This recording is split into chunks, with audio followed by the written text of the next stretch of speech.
Hello, welcome to the Word Cafe podcast. This podcast has been designed with curated content that centers on the power of words. Can we really do anything without speaking? Can we really do anything without the agency of words? Yes, that is what this podcast is all about. And I am your host, Amakri Isoboye, your neighborhood word trader. I believe in the power of words, for it is the unit of creation. I trade in words to profit my world.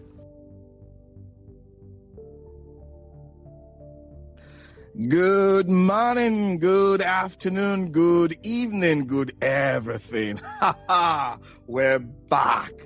Did we ever leave? Maybe we did. How are you all doing? Yes, we are back into that space, the Word Cafe Live show, where we come and lean on one another's experience to forge that positive path. Amazing. How are you doing? Beautiful. I'm doing great where I am. Yes. What do we have today? I have an amazing personality today. He's not from today. Is he from the past? Maybe, but he has a lot of wisdom to share with us. The first time I came across him, amazing. The way he writes, the way he comes across, gentle, but yet very provoking, as in his thoughts, amazing. Who is this person am I talking about? His name is Charles Hamm. Yes, I will bring him on and I'll allow him to introduce himself and we'll go into the show. Yes, where is he? There he is. Hello, Charles. Well, how are you today, sir? I'm good. I'm doing real good. How are you? I'm doing fine. Just fine. Beautiful. Yes, before I brought you on, I was telling my audience this personality whose presence and whose works, when you see them, they're pretty gentle, but at the same time, very thought-provoking. Who is this personality called Charles Hamm? Well, it's kind of hard to talk about myself. I'm just a man like anyone else. I just someone that likes to sit around and get in a quiet place and do some thinking about life and what's going on in the world, and tend to have a different perspective than a lot of folks, and have done some writing about it on LinkedIn and sharing some of my thoughts, and it seemed to catch hold, and people started liking what I was writing, and the next thing I knew they were wanting me to write a book, and I had never even thought about writing a book. I'm 76 years old, and I've had an adventure or two in my life, and have shared some things. But then I did write a book and called it Ponder On It, Pilgrims. And the title goes right straight to the point of the book. We need to stop and ponder on things once in a while, and try to get our minds around ourselves and what's going on, but especially ourselves. There's often a disconnect between who we think we are and who we really are, and we need to we need to settle in and think about that sometimes. Beautiful. I showed your picture to my wife, and I said, I have this guy coming on the show, and when she saw your picture, she said, is he from Texas? I said, yes, he is. And I like the way you describe yourself, a Texan to your bones. And, when I read that on your, yes. So when I told her, yes, he's from Texas, she said, whoa, I would love to hear him, as in the way he sounds, and all that. And so tell us, what is it like over where you are, the seas, the weather and all that? Well, here in Texas, it's hot. I don't know. That's a relative term. It's hot in other places too, but in Texas, and especially in July and August, we consistently have days that get up over 100 degrees, and the humidity is really high, and we're as used to it as you could be. It still seems hot to us too, but Texas is a unique place, and this is my home, and it has a great heritage, great history, and a culture that sets it apart from other states in the United States. We're a little bit different down here. We think a little different, we act a little different, maybe dress a little different, but Texans are good people, and I'm proud to be from Texas. Beautiful. You know, when I saw that line, there's a way we say it in Nigeria, as in when you ask a typical Nigerian, you tell I'm a Nigerian. We say I'm a Nigerian to my bone, but the way we say it, like in the local palace, Ninja to the bones. So when I saw you say Texan to the bones, I was like, I can relate with that, because in Nigeria, that's how we describe ourselves. As in, I'm not just a Nigerian on the surface. I mean, deep down, when you cut me, what you see running through my veins, becomes a part of who we are. Exactly. Yes. So, I know you were in the military for a while. You were a veteran. Yes. So, tell us, what was it like back then? In the military back then, what was it like? Well, I went into the Marine Corps in 1965, and I was 19 years old and had gone to college for a year after graduating from high school. And the Vietnam War was just starting to be talked about a lot, and not really much to it at that point, but you could tell something was up. And I come from a long line of people who have gone to war. My daddy in World War II, my grandpa in World War I, had an uncle in a great uncle in the Spanish-American War. Grandfathers on both sides of my family both fought in the Civil War, one for the Union and one for the Confederacy. And it even goes back, I traced my great-grandfathers on both sides back to the American Revolution. Both of them fought in the American Revolution. Whoa. And it was a different time back then. And a young man like me, I felt like, well, this is my time. It's time for me to go serve my country like everybody else in the family. So I joined the Marine Corps and spent 4 years, got out in April of 1969, and ended up a sergeant in the Marine Corps. And I was and still am proud of that time, and having served and being a Marine. There's something special about being a Marine. It's a brotherhood. And I don't care if you're the commandant of the Marine Corps nowadays. If I was in before you, I consider you my little brother. And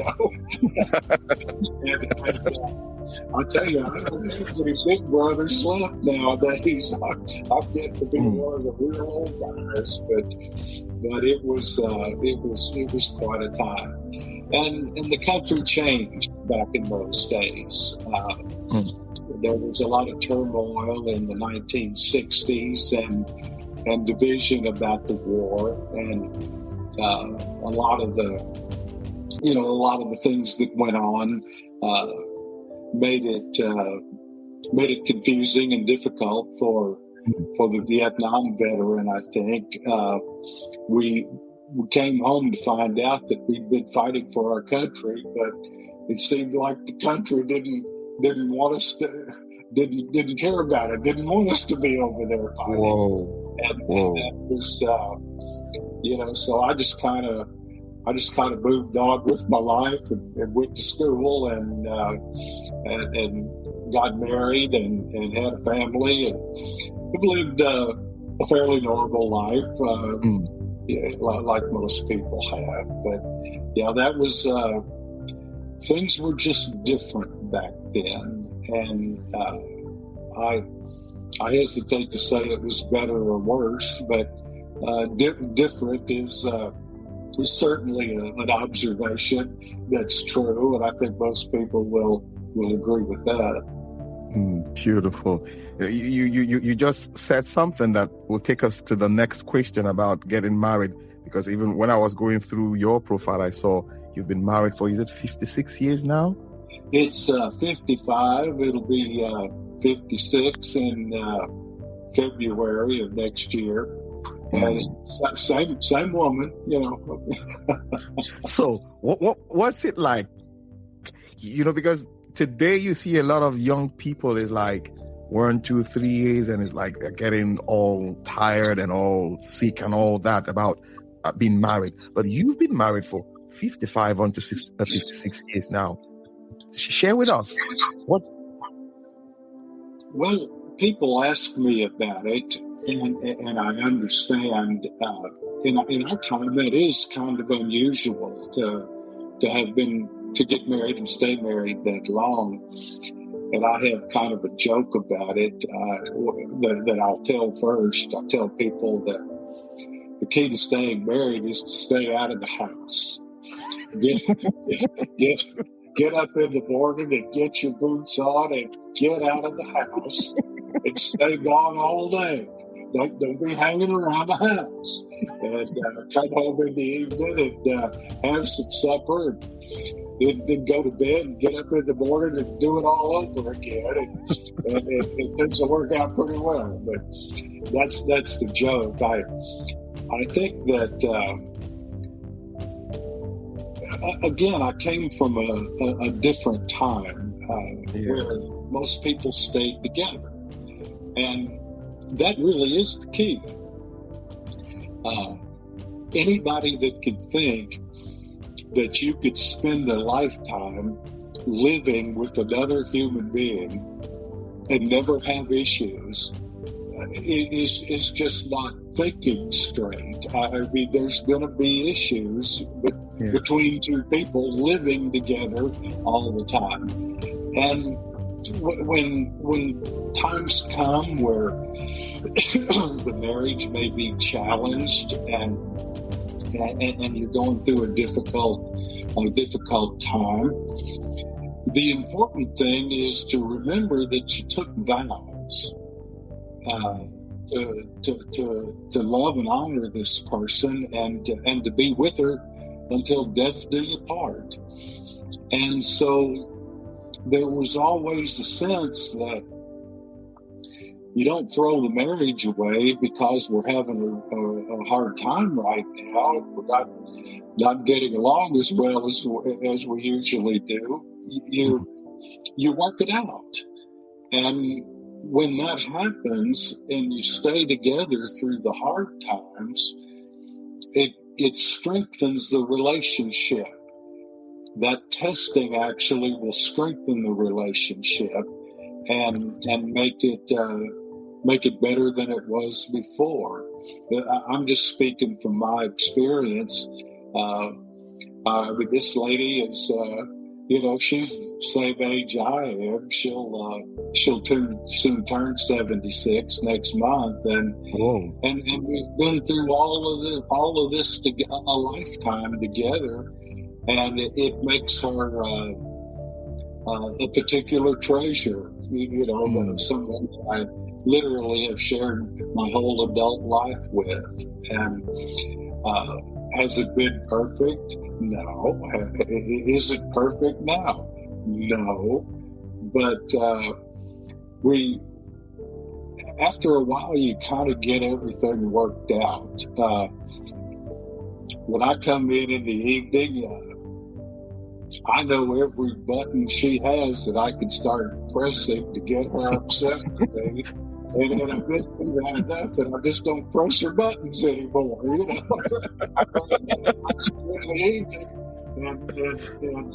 And she knows what would irritate me, and you kind of just get you know each other so well that you're just it gets better over the years and through time.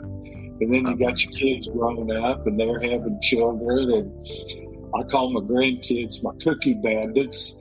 And I have 7 of them, and whoa, perfect. They're starting to grow up now, and I just had one graduate from high school. And family is just so important, and your extended family. I'm real big into my ancestors and learning about my, tracing my family back and not learning about those men and women that are directly related to me in the past, and have a strong sense of family today. And these are the simple things in life that are really the important things. Stay with us. We'll be right back. Hello, nerds. Come listen to the History Nerds United podcast, and let's make history fun again. We interview today's best authors, whether they are established Pulitzer Prize winners or someone debuting their first book. Let us show you that history is not a boring class you took in high school, but a place where the best stories come from. And we don't just cover history. We also love to chat about true crime, biographies, memoirs, and so much more. So head on over to History Nerds United and let us introduce you to your new favorite book and learn the story behind the story. History Nerds United.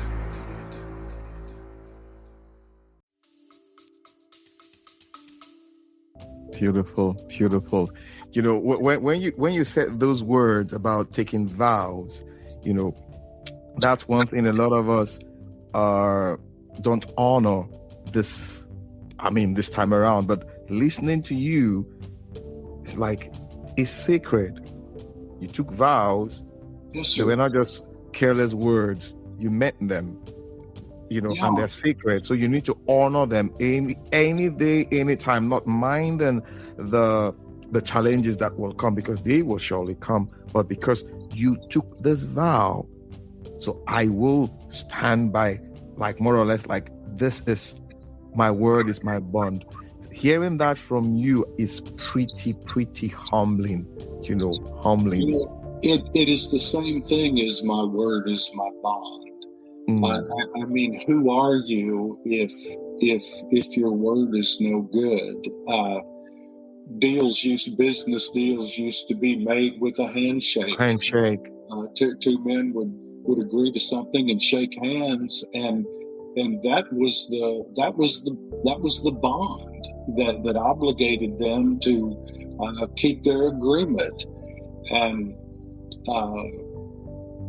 vows are oaths. I mean, I took an oath to the United States Marine Corps, and to the Constitution of the United States to protect and defend it, and I took that seriously. And a lot of us old vets, if we hadn't thought about it before, we realized that they didn't tell us that the day we got discharged and drove out of the gate that oath that we took was no longer valid.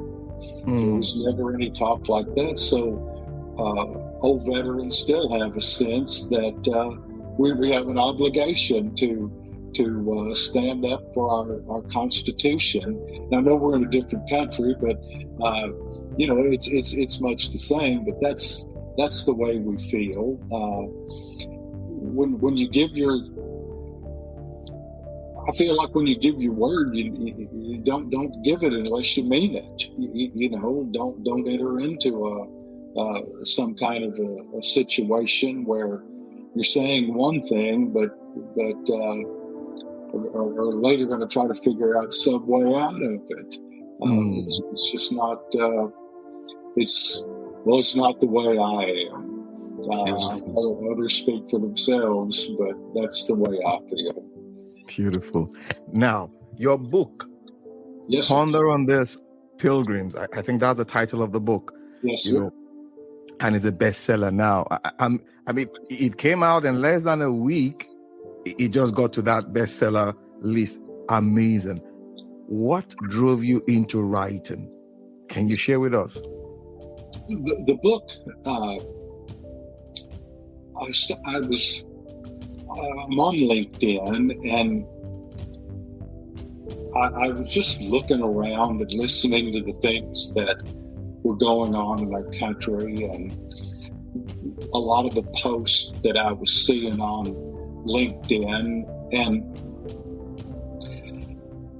I realized it was like everybody in the country was mad. It didn't matter which side of the political spectrum or the social spectrum or cultural spectrum you were on. Nobody was happy. Everybody was mad. And I wasn't mad.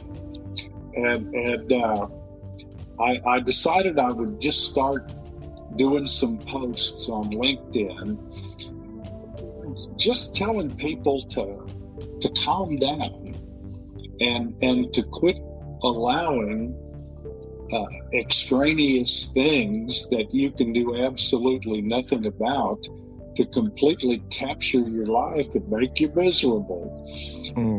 The only thing that we can really do anything about is ourselves. And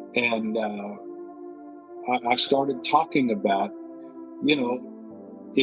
all of the answers are always found within us, whether it's individually or collectively as a nation. And a lot of the things that people are upset about with our country, as a people, we've sat back and allowed this to happen. And we woke up one day and realized that our government was corrupt, and it seemed like the biggest shock in the world. But I'm a student of history. I love to study history, and especially ancient history. Yeah. And there's never been a government that's existed in the history of mankind, down through the ages, no matter what part of the world it was in. There's never been a government that wasn't corrupt. And we seem shocked to find out that ours was. It didn't surprise me at all. Government has a tendency to attract people who seek power over other people and recognize the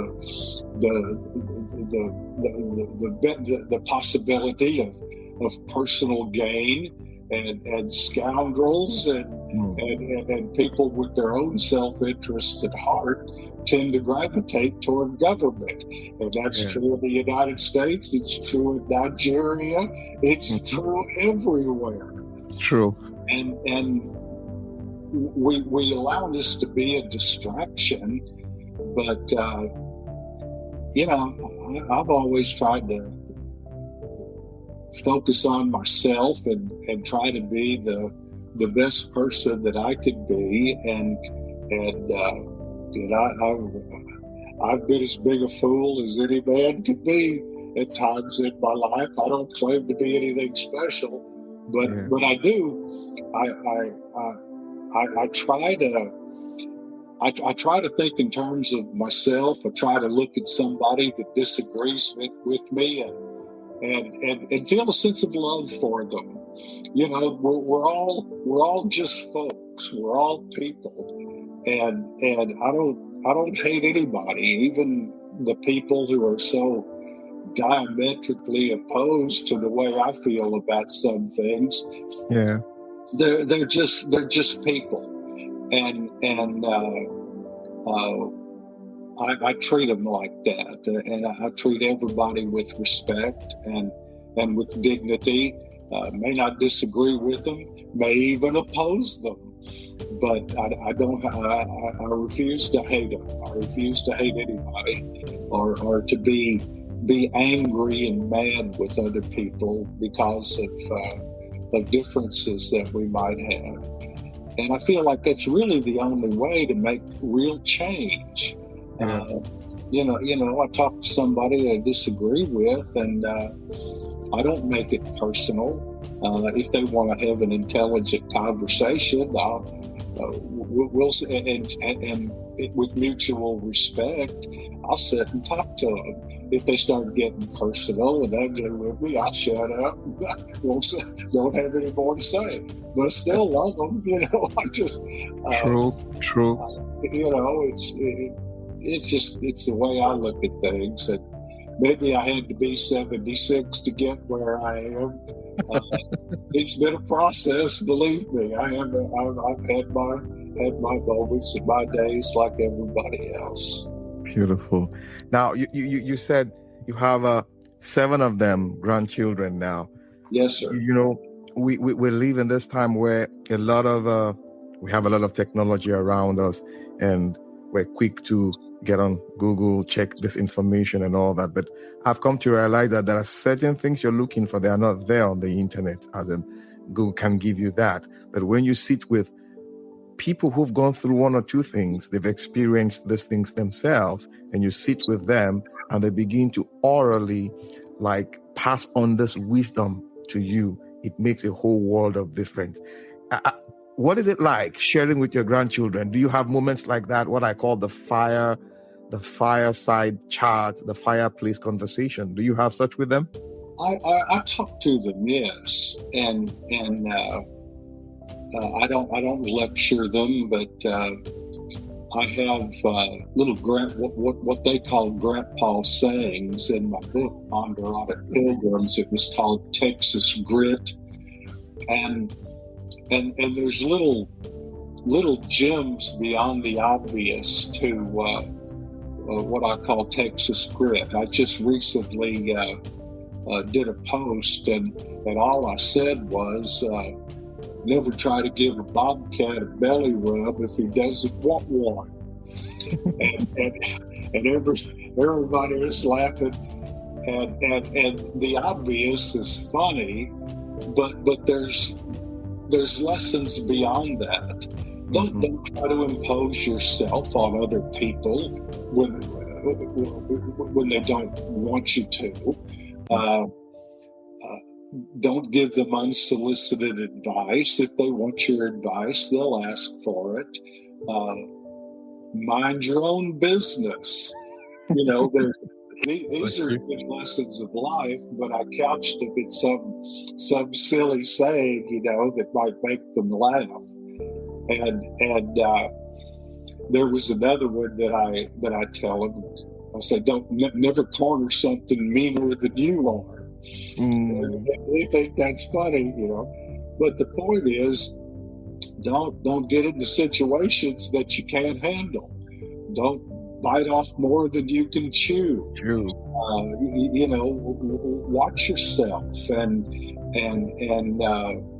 be careful what you do, and be wise in what you do, so that you don't get into bad, awkward situations where you might find yourself in a lot of trouble. And I have hundreds of these little sayings. I put 50 Texas Grit sayings in the book. Whoa. And I always tell people, ponder on it, pilgrims, and I want them to see beyond the obvious, that there's some real lessons here if you stop and think about it. True. And then a lot of my writings were just personal stories about family members and my personal life, things that I kind of bared my soul in the book. But all of the stories had a point. I deal with life and death and the ups and downs and the twists and turns that life's roads take us all, and how to how to be wise as opposed to being a fool, how to use common sense, and what will bring you to a level of wisdom. I talk about the 4 golden questions. Yeah. And the wisdom we're taught in Scripture comes from God. And I really believe that wisdom takes thought and thinking to another level that connects us with the spiritual element, and the answers start becoming obvious to us if we're willing to listen. And this is an exercise that I've that is a part of my life. If I have something that I need to do that might, in the general course of the day, we just live our lives and we're doing things and we're saying things and thinking things and feeling things. But every now and then you need to stop and think about what the best course of action might be, and ask yourself, is one of the golden questions, what would a wise person do in this situation? Yeah. What would be the wise thing to do? And the wise thing is going to be something that is in your own interest and in the interests of other people as well. And we often make horrible decisions at the spur of the moment. And sometimes the best thing to do is nothing. The wise thing to do is just absolutely nothing. Nothing. As it is with speaking. Sometimes the best thing to say is nothing. Just keep your mouth shut. That no purpose can be served whatsoever for you joining in this this contest of wits. No one is ever going to make a point. You can't argue with an angry man. There's just no sense in trying to do it. There's a reason they call being angry mad. You lose control of yourself, and you say stupid things, you do stupid things, and somebody's upset, just get away from them. I don't try to talk to them.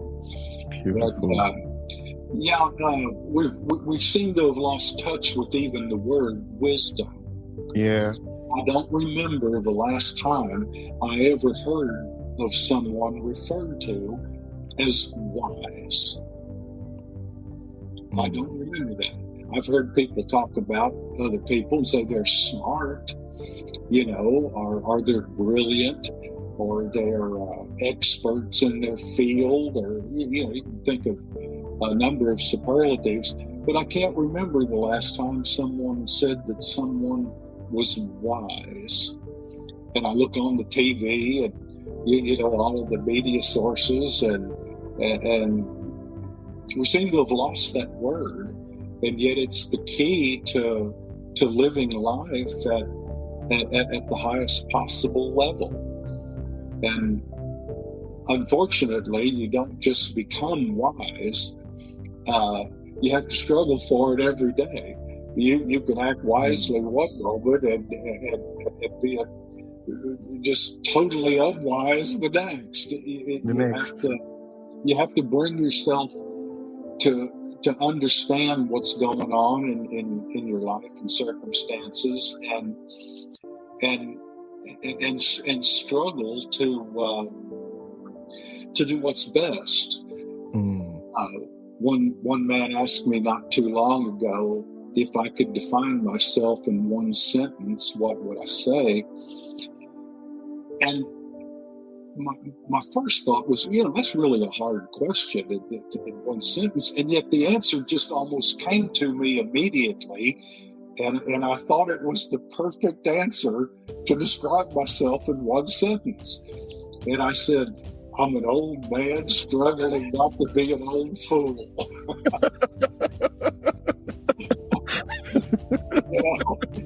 And that's me. I'm working at it every day. It's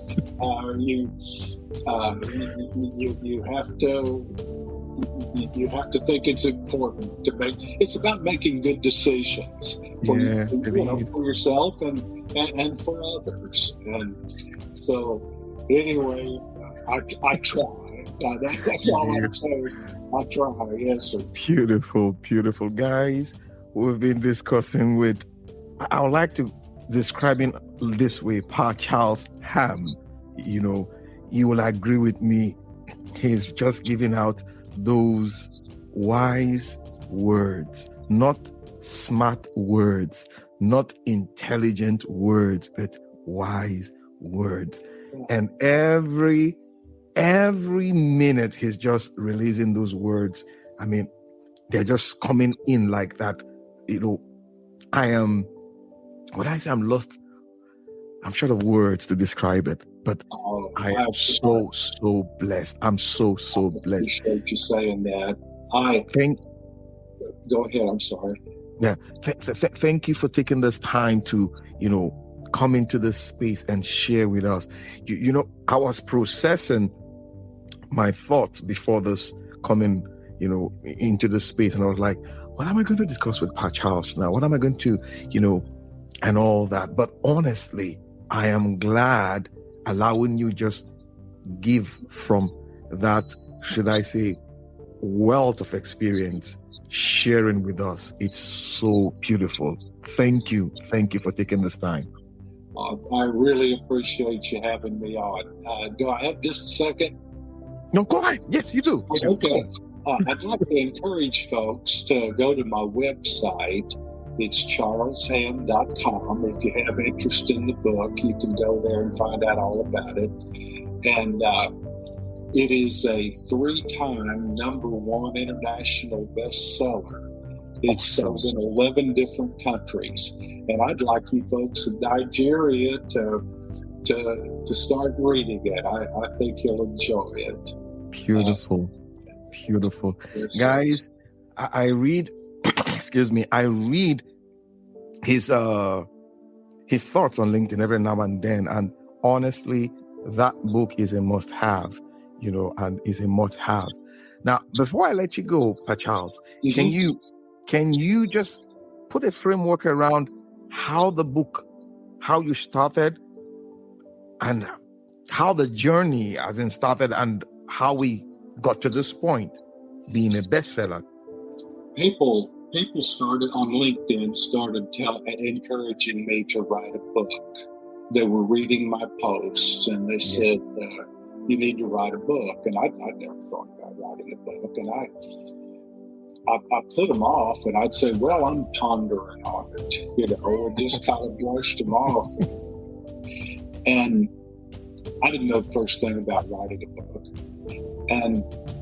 But one particular fellow named Philip Reed, a young man, but a very distinguished young man, and a strong young man. He set in on me, and he just wasn't taking no for an answer. He said, "You have to write a book." And I said, "Well, I'm pondering on it." No, you have to write a book. And he said, "I'm going to put you in an editor. I know an editor, and I'm going to get you all in touch. And you need to write a book." So he put me in touch with Miss Hillary Jastrom, a lady from up in Minnesota. And she called me, and we talked for a long time. And it's just a delightful lady. And when we got off the phone, I was writing a book. And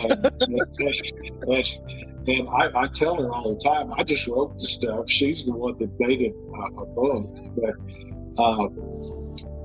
we got it out, and it launched on April 20th of this year, just a little over 3 months ago.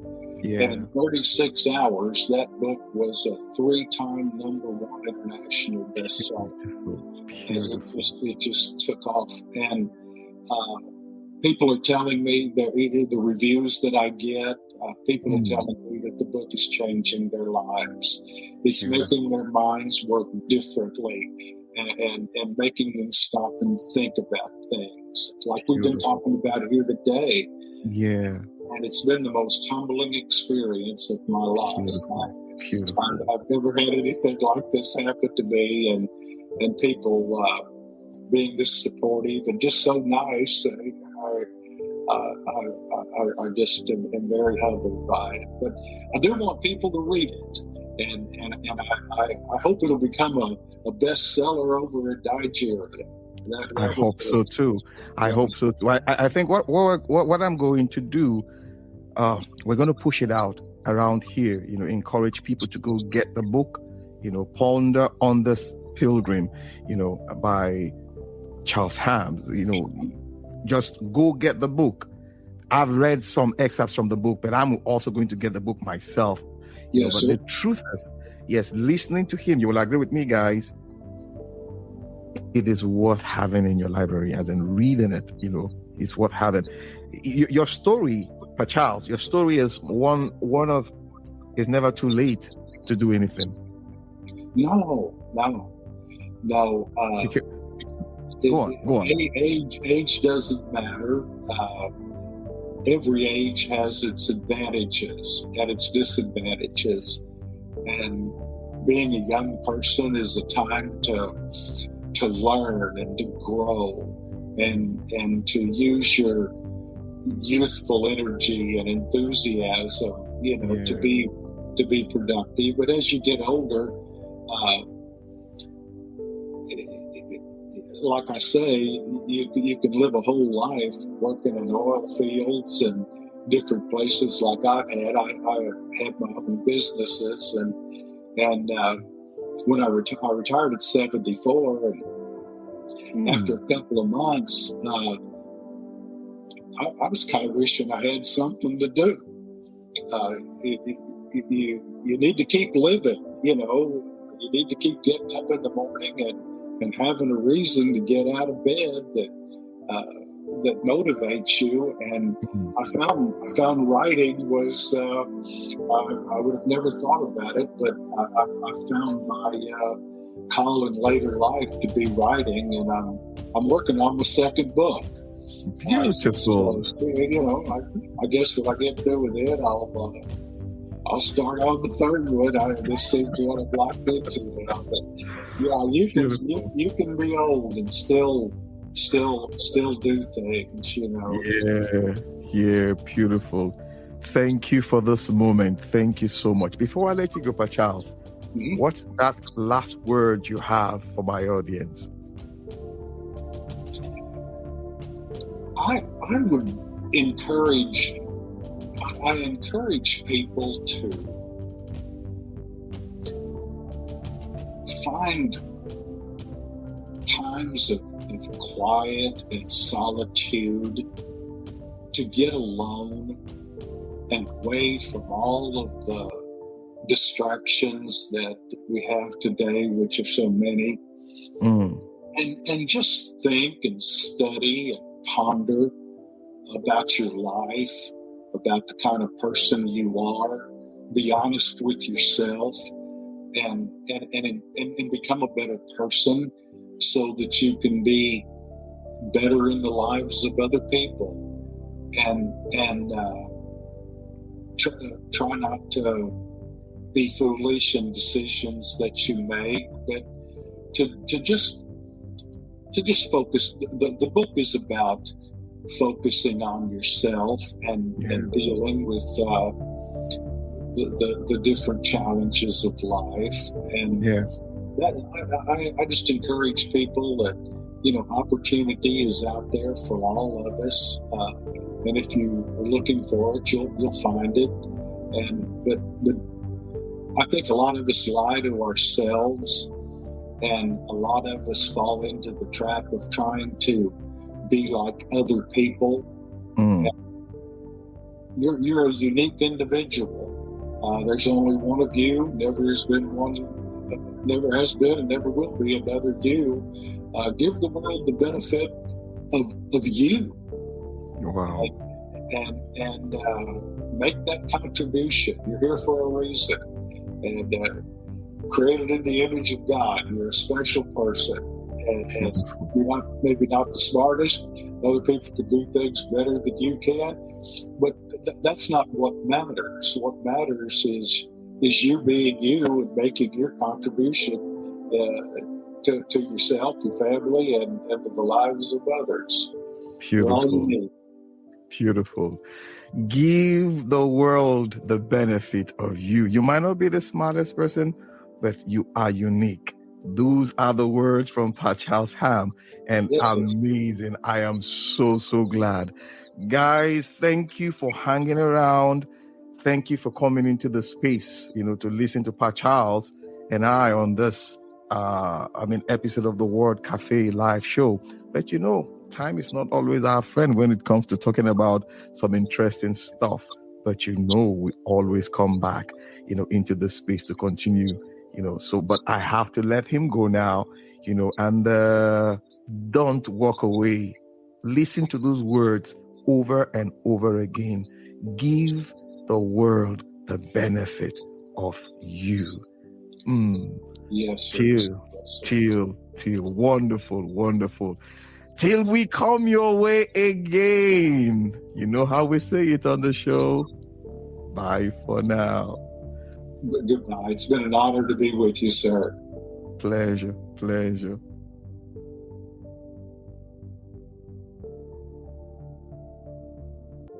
Oh, yeah. Beautiful. Before we sign off, I just want to encourage you. Yeah, it's been a wonderful time. And also, I'd like to hear from you, your feedback. You've been listening to the Word Cafe podcast. I would love to hear from you, the feedback. If you have any questions, you go ahead and ask those questions. You can reach me at my email address, amakri@gmail.com. Amakri is AMACHROEGARIBALDI@gmail.com. And we'll get back. You know how we do it on the show. Thank you. Awesome time it has been with you on the Word Cafe podcast today. Thank you for being there. You can catch me up on my social media handles, Twitter, Facebook, LinkedIn, Instagram, all at Amakri Isobuye. Also, you can get copies of my books, A Cocktail of Words, The Color of Words, and my HRO notebook on Amazon and on Roving Heights online bookstores. You can also subscribe to my YouTube page at the same address. Yes, till we see you again. Bye for now.